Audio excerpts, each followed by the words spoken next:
দেশব্যাপী চলমান নারী নির্যাতন ও ধর্ষণের বিরুদ্ধে প্রতিবাদ জানালেন বাংলাদেশ কৃষি বিশ্ববিদ্যালয়ের নারী শিক্ষার্থীরা।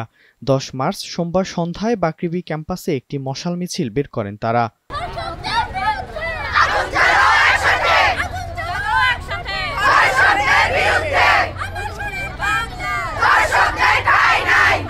মিছিলটি কেয়ার মার্কেটের সামনে থেকে শুরু হয়ে উপাচার্যের বাসভবন সহ বিভিন্ন সড়ক প্রদক্ষিণ করে।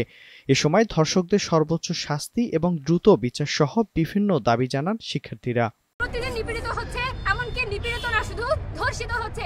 আমরা এই পরিস্থিতিতে মাঠে নামতে বাধ্য হয়েছি এবং আমরা ততদিন পর্যন্ত মাঠ ছাড়ব না যতদিন না পর্যন্ত ধর্ষকদের সঠিক শাস্তির আওতায় আনা হচ্ছে এবং বিচারের আওতায় আনা হচ্ছে। এই ঈদে জামা জুতো অ্যাকসেসরিজের ডিসকাউন্ট।